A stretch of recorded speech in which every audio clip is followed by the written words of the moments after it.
selamat pagi anak-anak sekalian. Semoga hari ini menjadi hari yang penuh keceriaan. Ingat, masa depan Anda yang harus Anda raih adalah masa depan yang penuh kesuksesan. Hari ini pembelajaran ekonomi yang akan dibahas adalah tentang neraca saldo. Istilah lain neraca saldo, ada yang katakan bahwasanya daftar sisa. Ada yang katakan bahwasanya neraca saldo itu adalah trial and balance. Artinya apa?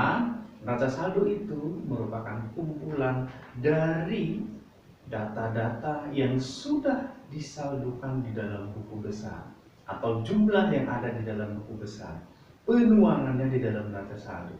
Apa manfaat dari neraca saldo? Kita dapat mengungkapkan nilai-nilai dari akun-akun yang muncul pada akhir periode. Nah, anak-anak sekalian, anak-anak boleh dibuka halaman 67 sebagai dasar kajian pada pagi hari ini. Neraca saldo atau trial balance itu kumpulan dari akun-akun yang ada di dalam buku besar. Artinya apa? Neraca saldo akan memberikan bukti apakah proses pencatatan dan penuangan di dalam buku besar itu sudah sebenar atau salah. Di neraca saldo akan terungkap posisi debit dan posisi kredit. Nah, baik anak-anak sekalian, dalam proses pembelajaran nanti ada beberapa kompetensi yang akan Bapak sampaikan. Tapi ingat bahwasanya tujuan kita adalah Anda mampu mencatat data buku besar ke dalam neraca saldo. Baik anak-anak sekalian, kita akan perdalam materi kita dalam kajian berikut ini. Baik anak-anak sekalian, kita mulai dengan bagaimana membuat neraca. Intinya bahwa neraca secara lazim ditampilkan dalam bentuk skontro, di mana ada posisi debit dan posisi kredit.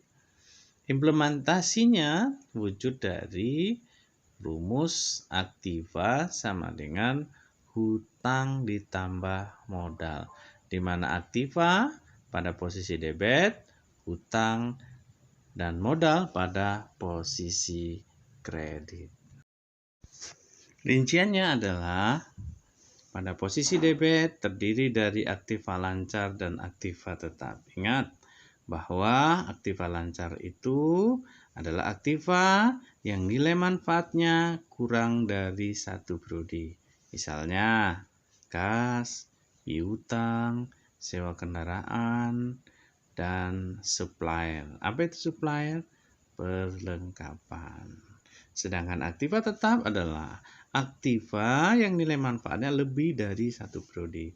Bisa tanah, gedung, mesin, dan peralatan kantor. Nah, bagaimana dengan penyajian utang di neraca? Posisi utang berada pada posisi kredit, di mana hutang terdiri dari 2 kelompok. Ada hutang lancar dan hutang jangka panjang. Hutang lancar itu hutang yang dilunasi dalam 1 periode kurang dari 1 tahun. Sedangkan hutang jangka panjang sebaliknya, proses pelunasan bisa dilakukan lebih dari 1 periode. Bagaimana dengan modal? Posisi modal sama dengan hutang, berada di posisi kredit, tepatnya di bawah hutang. Jika pemilik 1 orang, maka modal dibuat untuk masing-masing pemilik. Artinya apa? Tinggal tergantung kondisi perusahaan.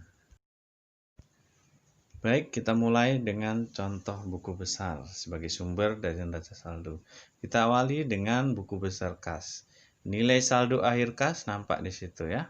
Kita lihat dan perhatikan, simak, 2.361.000. Itulah menjadi sumber pencatatan saldo kas. Yang kedua, kita lihat buku besar piutang dagang. Berapa saldonya? Nampak di situ saldo debit 8.720.000. Yang ketiga adalah akun bahan habis pakai. Nah, saldonya pada posisi debit 536.000. Nah, akun yang keempat adalah asuransi dibayar di muka. Mohon anak-anak perhatikan berapa debitnya, saldonya yaitu 835.000. Sementara yang kelima adalah peralatan kantor. Ada beberapa nilai transaksi, namun nilai saldonya nampak pada posisi debit. Berapa itu? 21.520.000. Diingat ya. Yang keenam adalah akun utang dagang. Ada 6 transaksi yang terjadi. Namun saldo akhir kita lihat pada posisi kredit. Nilainya 1.335.000. Baik, kita lanjutkan. Posisi ketujuh yaitu akun modal. Berapa nilainya? 30.583.000. Diingat ya.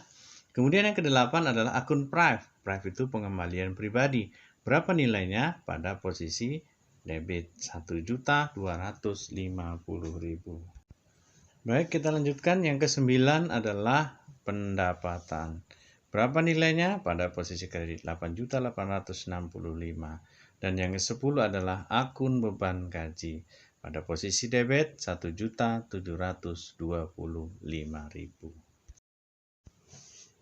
Baik, yang ke-11 adalah beban sewa. Berapa nilainya? Ingat ya, 800.000. Kemudian yang ke-12 adalah beban konsumsi. Pada posisi debit saldonya 545.000. Baik, kita lanjutkan. Yang ke-13 adalah beban utilitas. Penggunaan air dan penggunaan listrik. Berapa nilainya? Ingat ya, 360.000. Kemudian beban lain-lain 132.000 pada posisi debit. Nah, anak-anak sekalian, coba kita perhatian. Kita tuangkan data-data tadi dalam neraca saldo pada posisi debit dan kredit.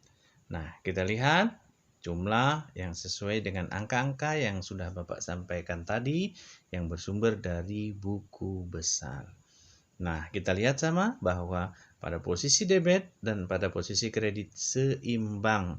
Artinya apa? Proses pekerjaan yang telah Anda buat dalam buku besar dituangkan dalam neraca saldo pada posisi yang benar. Karena apa? Karena posisi debit dan posisi kredit setelah dijumlahkan sama. Makanya yang perlu diingat adalah item-item yang ada di dalam buku besar. Jangan sampai ada salah satu buku besar yang ketinggalan, karena itu akan mempengaruhi jumlah akhir dari neraca saldo. Nah, baik anak-anak sekalian, sekarang Bapak tunggu. Anda membuat 10 contoh buku besar dan kemudian Anda postingkan ke dalam neraca saldo. Hanya 10 contoh buku besar. Buatkan dengan posisi yang rapi dan teliti. Ingat ya, Bapak tunggu jawaban Anda melalui Discord pada posisi jawaban. Ingat, semakin cepat Anda buat, semakin rapi Anda buat, maka poin Anda akan semakin besar. Baik anak-anak sekalian, bagaimana proses pembelajaran hari ini? Saya yakin dan percaya Anda mampu mengikuti dengan baik dan benar.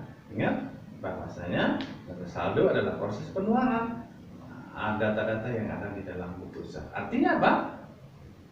Apabila dalam neraca saldo data neraca kredit dan data debit itu seimbang, artinya apa? Proses catatan yang sudah kita lakukan sebelumnya sudah menunjukkan kebenaran. Dan ini adalah merupakan data yang sebenarnya. Nah, anak-anak sekalian, sebagai kajian dalam proses pembelajaran hari ini, silakan buka buku halaman 93, Anda kerjakan nomor 11 sampai nomor 20. Ingat, minggu depan kita akan ketemu lagi dengan pembelajaran adjustment. Apa itu adjustment? Tentu adalah penyesuaian. Penyesuaian seperti apa? Penyesuaian data-data yang sudah kita catat tadi dengan penyesuaian data-data yang sebenarnya. Atau seimbang atau tidak, nanti kita jumpa minggu depan. Mudah-mudahan Anda semua, keluarga kita tetap semangat, tetap sehat, dan Anda mampu mengikuti semua proses pembelajaran dengan baik dan lancar. Ingat bahwasanya kajian kita adalah kajian kehidupan kita dan pasti akan tertuang dalam kehidupan nanti Anda juga. Ingat, economy is life.